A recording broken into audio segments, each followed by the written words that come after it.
The following is a special presentation of Tony Curry Radio. Keep your mission on your mind and your mind on your mission. This is Mission Minded with Michael Coleman. Welcome back to another Mission Minded. Keep your mind, your mission, your mind. He is Michael Coleman, the CEO of the Heart of Alabama Food Bank. And of course, he joins us every single week right here on TKR, a show you can hear at least 5 times a week, wherever you get your favorite podcast. And of course, right here on our brand new Tony Curry YouTube channel. Michael, how you doing, brother? Everything good? Doing great. Just got through celebrating Veterans Day, and Yes. Very thankful for our veterans and all that they do and continue to do for our country. Absolutely. It was wonderful, and we appreciate your service because I know that you're a veteran as well. The Economic Innovation Group just came out a couple of days ago and said that applications for new businesses in the first 8 months of 2023 are up 7% over 2022, and 2022 set a record. More than 5 million small business applications were filed last year. So found a really interesting article about what exactly people are looking for. First of all, before we get into our email questions, and we'll get into the 5 most Googled small business questions and they're answered as well. Why do you think so many people in this country are wanting to start their own businesses?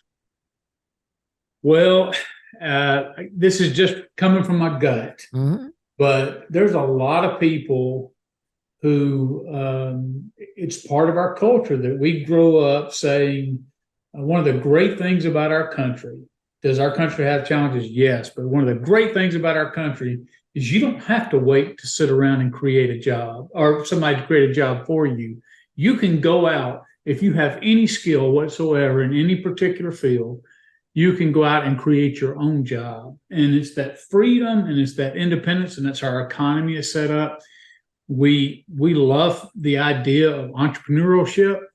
Now, there's a high success rate of failures or a high percentage of failures in the first year of running business because a lot of people become enamored with the idea of being your own boss, working when you want to, whatever.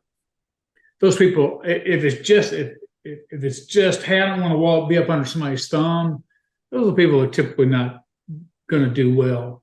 The people who do well, are people who have such a great work ethic, and they go, hey, I've got something that I don't want to pass off to somebody else. I feel like I can get in here and I can really build my own brand, my special expertise. And the truth of the matter is, in our culture, we have so many people that have side hustles, to kind of borrow a term we talk about. And look, I've done it. I've done some consulting on the side. I've done some pastoral work on the side. I've spoken at different places. So that's in essence as a side hustle. It's just taking what I have the ability to do and kind of create my own thing. And it's exciting for people. And people who are willing to work hard can create their own brand and create a good living from it. And it's something that's really pretty unique to the United States as to how our government sets up to support that. It really is. And knowing that you've done it, knowing that I'm doing it, I would say for people that obviously you want to have, and we're going to go through some of these questions and some of these answers, and maybe you're looking into something that you really think has got a niche. We talk about location. We talk about competition. We talk about equity. We talk about cash flow. I mean, all these different things that have to come into a business.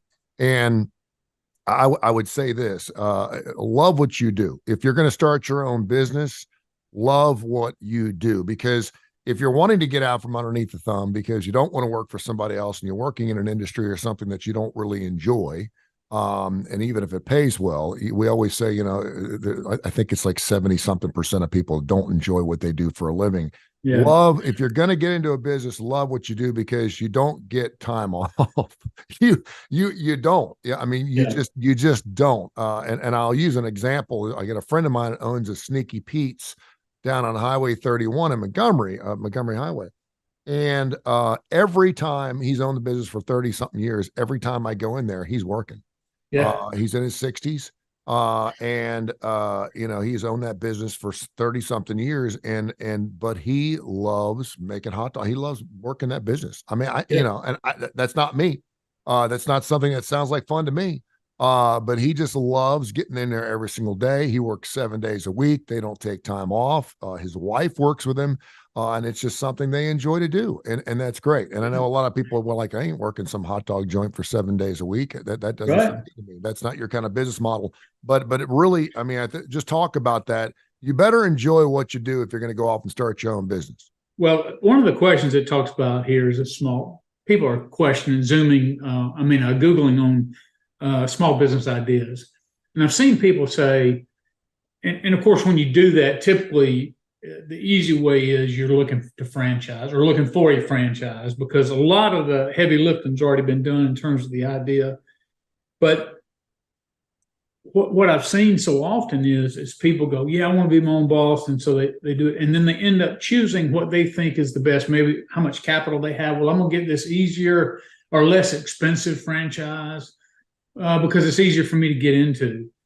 And they put themselves out there, and then they get in, like you said, it may not be something that came natural to them, like have a passion for cooking. So I want to have something that cooks hot dogs or something, or I just love having the people come in. You get into something just because you fall in love with owning your own business and being a business owner, and you end up getting something that's incredibly unsatisfying. And then you're into it for a lot of money.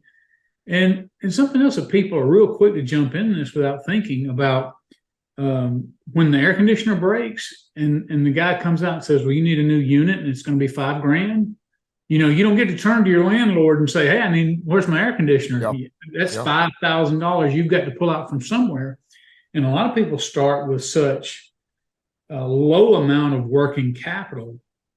That's why a lot of franchises I've noticed will tell you, hey, you can get into this for $100,000, let's say, but you have to have $750,000 to $1 million of working capital, because you've got to get the building, you've got to hire employees, you've got to have all this upfront money and cost that goes into it.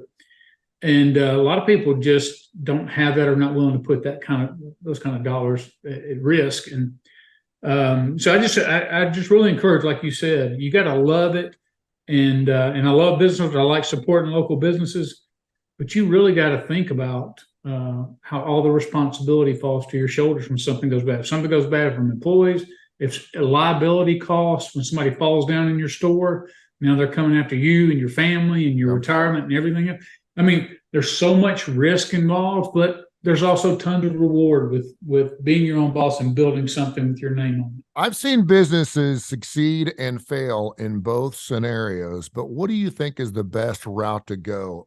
Start organically, green, start something small. You talk about someone that started a small little shack, and next thing you know, they build out and over the course of 15, 20 years, or maybe 5 years, or depending on how successful, they turn it into a very profitable business, or going out and asking for investors and getting that capital. I was driving through Easley, South Carolina this past week, and I have never seen, it must have been 18, 19 miles of one business after another, after another, after another. I've never seen anything like it. I don't know if anyone's ever driven through Easley, South Carolina. And as an old person, of course, I'm reading old people read everything along the sky. And I'm sitting there with my son. He's like, why are you reading? And I said, I cannot believe how many businesses I'm seeing, everything from mom and pop little farm shacks on the side to lighting stores to smoke shops to a vape shop. I could not believe I must have seen 100,000 businesses over the course of an 18-mile stretch. And I'm thinking, how are these businesses making it?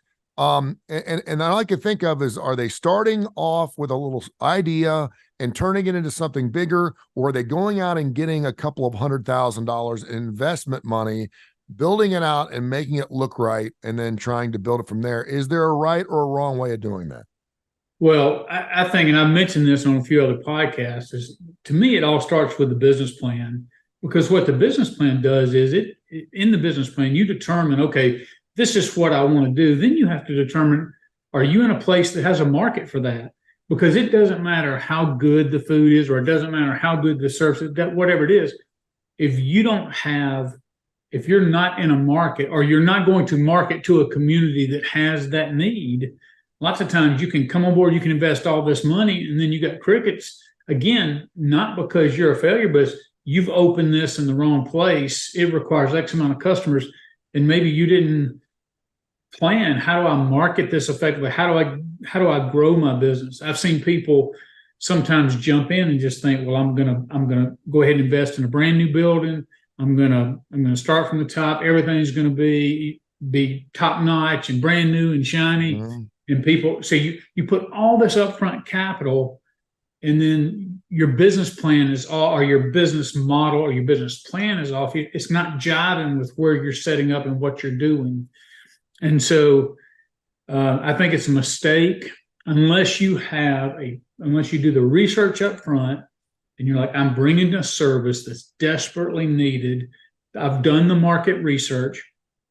I know that people are going to be knocking down my door. So maybe you do want to start off with building a building big enough that allows you to expand. If you already know that's going to happen, and you've seen that with some people, that they get into it, and before they even get the business going, they're just overwhelmed with demand, and so they're already looking at how do we expand, or how do we open up a second location.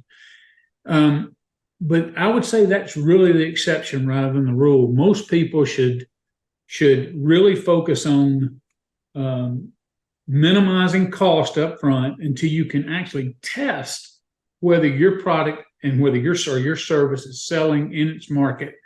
Then once you determine that, yes, hey, I can do this, yes, people are responding, I'm getting return customers, all of that kind of stuff. And then it's a matter of, well, I've got the bandwidth. If I grow capacity, then I've already got the customer base. So the customer demand should drive expansion, not going in wholeheartedly. Now, there's some things that, like if you're getting a franchise or something, there's going to be minimum franchise requirements of what your building looks like. So there's going to be minimum investment that's required by the franchise agreement. But I'm talking about if you're just Joe Blow and you're like, I am a master carpenter and I'm going to start my own business. You don't necessarily go out and buy all brand new tools and wipe out Lowe's and Home Depot for all the brand new tools and then go build a big building and have customers. You grow into it, you get your name out there. And then once you've got a 3-month waiting list, then that's when maybe it's time to hire somebody. Maybe it's time, because now you start losing money. Yeah. Because people won't wait on you. They'll go to somebody else. So, but see, the market's driving that. And so lots of times we put what we think is a great idea out into play. And then we get out there and find out I've poured all this money and it's just lost because the demand's not what I anticipated. Do you have, we talked about this, it's funny because my daughter loves Starbucks and there's one on every street corner. And I didn't realize that Starbucks has been around for 50 years. It's amazing. Years. It's been around since 1973. And you ask people these days and they think the thing just popped up 10 or 15 years ago. A lot of businesses have been around for 20, 30, 40 years, and you're just seeing them because of social media and because of television. And it's just amazing to me. Do you, what kind of timetable do you give somebody when they do start a business, depending on what kind of cash flow and money they have coming in? And if you're just getting your bills paid, but you're not making the kind of money that you really want, how long do you stay in it? Is it 3 years? Is it 5 years? Is it 10 years? I guess it depends on who's doing the business and what kind of situation they're in. Yeah, it all depends on, I think it's smart that you go in and you always have a plan B, in the sense of not anticipating failure, but if you're putting all your eggs in one basket and then that basket, doesn't make it. Yeah. So, and it requires to really plan out. That's why it's good to have, if you're going to have seed money, you've got to understand that it's so much investment up front with the insurance. When we were running the boutique, we were renting the building, we had to insure the property, we had to, and then you get into all the taxes for employees, and then you had to hire a CPA to manage all that. and then you had a cleaning person had to come in and clean your store because, you've only got a couple of employees, and it goes on and on. Then you've got to, when we walked in, the boutique had really gone down in terms of the amount of product that it had. So, we had to invest about 25 grand just in bringing clothes in. And so you're like, yeah, okay, well, we hope we picked out the brands that are going to sell and be able to sell at a return that we can recoup our money. But there were lots of days where you'd have 2 customers come in the day, and you may have 50 grand of merchandise sitting out there, and you're just hearing crickets chirp. And so I had to sit, when COVID hit, I remember sitting down with my wife and my daughter who were involved in the business. And I said, look, we've been trying to keep our heads above water now for months, but COVID has just taken the in-store. So we had to transition to online in an effort to save the business. But, some people are like, well, let's just keep on. But if you're losing money, the hope is something magical is going to turn it around. Sure. The reality is you've got to stay in tune with what your turnover is. And if you don't have somebody who can either help you, or you don't have a clear understanding of how, like, maybe this is just a lull this time of the season. Like January was always the worst month. So when we had a bad month, I would compare this month to the previous Januaries to say, okay, well, that's a measure. Yeah, we're doing okay comparatively, but we knew we were going to take a real kick in the jewels, during that time. But it was when you got into the season where you're supposed to be turning in, hey, this is where we're really supposed to be picking up, and we weren't. Then we had to start looking at our business model and saying, boy, does it need refreshing? Is this just dying out as an in-store boutique? Is the location? All those kind of things. And so we started losing some money and just had to make, especially when COVID hit, we had to make a decision to change our model, or we were just putting good money after bad. Yeah, and I think a lot of people saw that during COVID as well. He's Michael Coleman, CEO of the Montgomery area. I'm sorry, the Heart of Alabama Food Bank. He used to be the Montgomery area food bank. A little right. slip there, and they have rebranded themselves. Talking about rebranding, they do a good job there. We got Bite by Bite coming up here in just a few minutes. We'll do that right after this show as well. We do have an email question here before we get to the 5 most Googled small business questions. Terry in Irondale wants to know, she owns a seasonal business. A lot of places like to own seasonal businesses around the holidays. They're building little knickknacks and candles and Christmas stuff like that. She's having a hard time finding good seasonal workers. What's the best way to find a seasonal worker? We see that during the summer months a lot, and certainly during the holidays as well. Yeah. So well, first of all, I would just tell you, employment is a huge challenge across the board. And so employees still have the upper hand right now in terms of, because in small businesses, especially seasonal small businesses, you're looking at trying to get by with maybe $9, $10, $11 an hour, typically, no benefits. It's just, so what I would recommend you do is, and whatever the season your business is, I would analyze who is most available during that time. So for instance, if it's summertime, you might be looking at college kids home for the summer, or high school kids who are looking for summer jobs, or retirees. If you're off season, or if your season your actives in the wintertime, then that's you're looking at different people. Mm-hmm. So you tend to maybe go more towards the senior people, or those, and just understand that when you're a seasonal worker, you typically have to have a lot more flexibility, because they're not making that much money anyway. You're like, yeah, well, I want you here. And like when people hire for Christmas, no, you got to be here all the time, like UPS does every year during those kind of seasons. But in a smaller business, it's really not a launching pad to something greater. Some people will go into like UPS and say, hey, I'm going to get my foot in the door through this seasonal work, show that I can work, and then they're going to hold me over. And that actually happens quite a bit. With a small business that's just a seasonal business, that launch is likely not going to happen. So look at and analyze who's available. Maybe it's moms who just want to get out of the house some and have a purpose, stay-at-home moms, seniors, things like that would be the people that you're going to probably get the best performance for what you're looking for.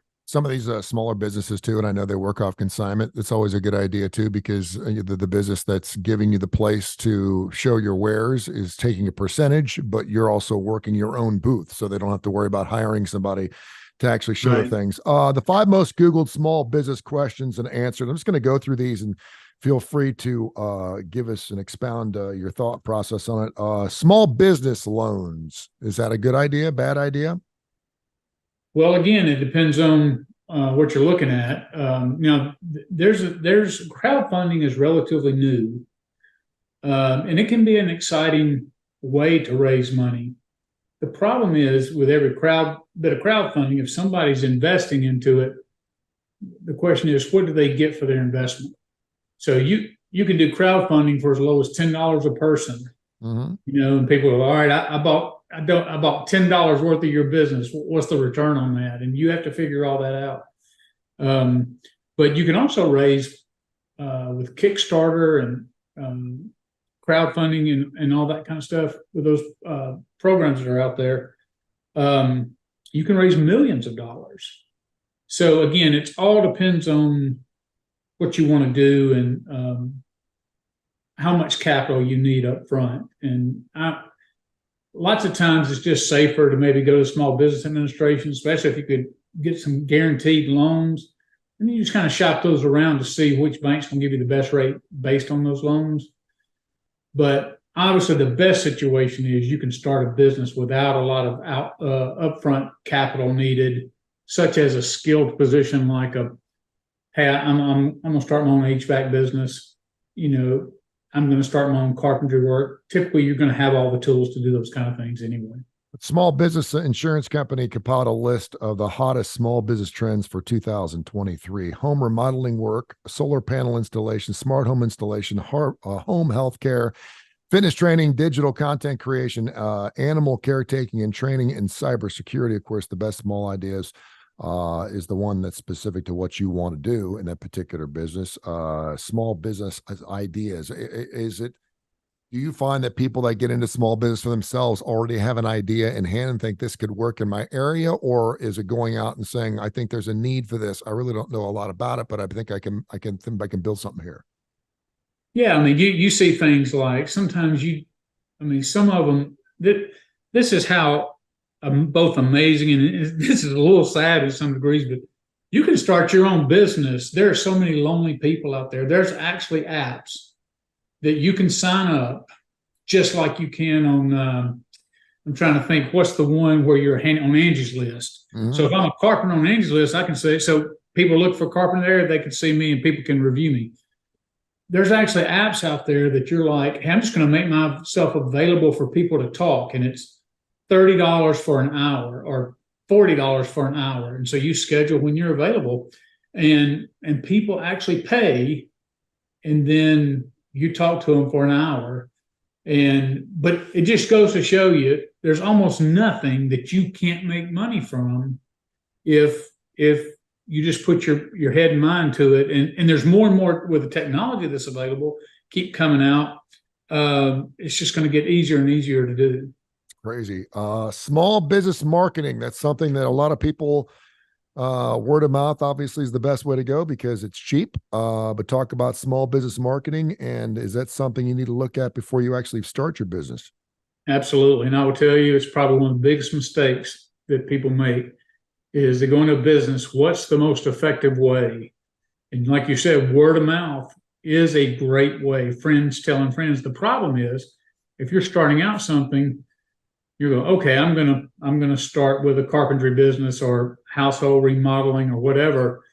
You got to do some work first to then, be able to get the recommendations. And I will tell you, you can also get sunk by doing that because if you go in and somebody has unrealistic expectations, you're new in the business, and you're let's say maybe you're not good at the paperwork and the details, so they come in and hire you to do something. You're like, oh, I got this. And you do it. And they're like, no, that's not what I wanted. And you're like, well, I put $2,500 into it. If you want something else, you got this big dispute.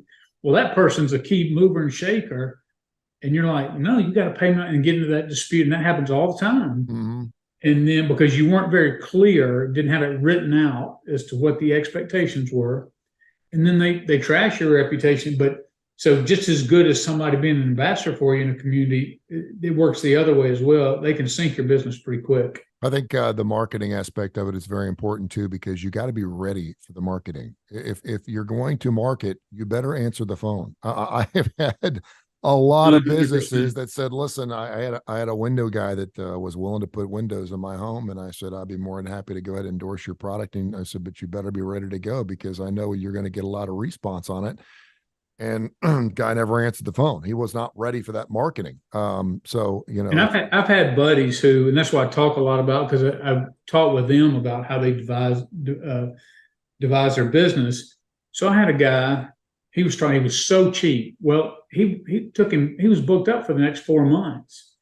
And I told him, I said, "Man, don't you understand what they're saying? You've got more demand than you've got supply. So you need to balance that out. So you need to say, hey, I'm going from $20 an hour to $30 an hour or $40 an hour," until some people are like, "Well, I can't afford that." But you still have people, because everybody needs somebody they can call to come fix something they've broken, sure, something's done around the house. And I said, there's nothing wrong with marketing yourself of what your value is. And so people might say, well, $50 an hour to do carpenter skills is a lot. And you're like, okay, but it takes that skill level to be able to do X, Y, and Z. And I can come on time. I will guarantee my work. I have insurance. I have bonding. All those kind of things matter. That a lot of people are willing to pay whatever it takes. So that's what your market value is. And I know determining your market value is a little bit different than how we market it. But a lot of people will get into the marketing and they'll just put something out on social media because it's free, not even understanding the algorithms of that and what that does and what that doesn't do and the challenges overcoming that. Or they may put themselves in a trade paper, but it have nothing to do with what they're doing. So it's not going to the right customer base, or they might create a commercial and put it on TV, but they're not doing it when the homeowners are watching TV. Mm-hmm. A lot of different things people mistake. So, and I do that all the time, because in the nonprofit world, we have to market ourselves just like a business. And so we have to say, how's our messaging on TV? How's our messaging through social media? What's the click rate on all that? But more so than anything, that you already hit it. You already nailed it.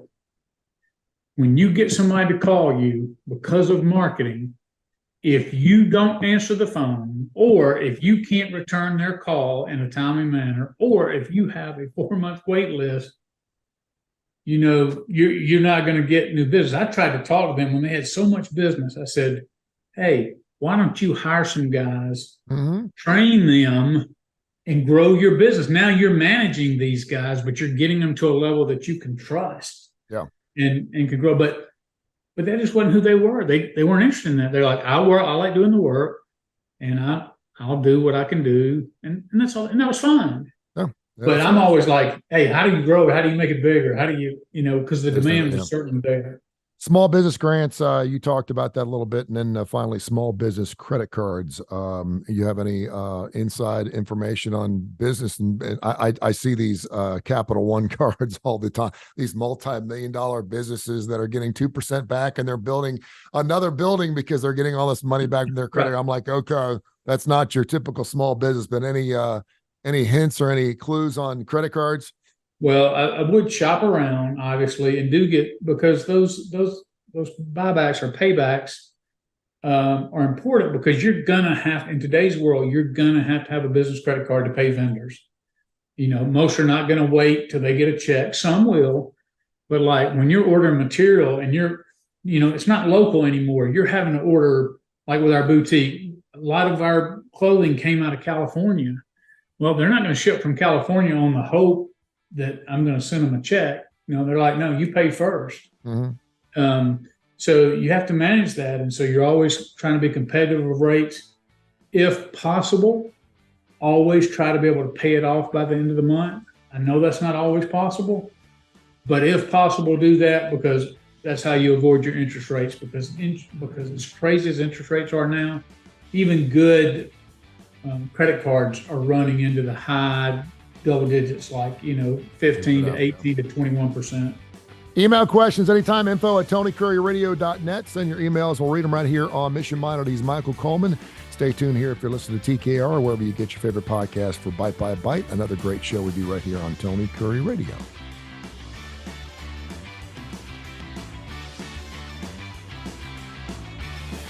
This has been a special presentation of Tony Curry Radio.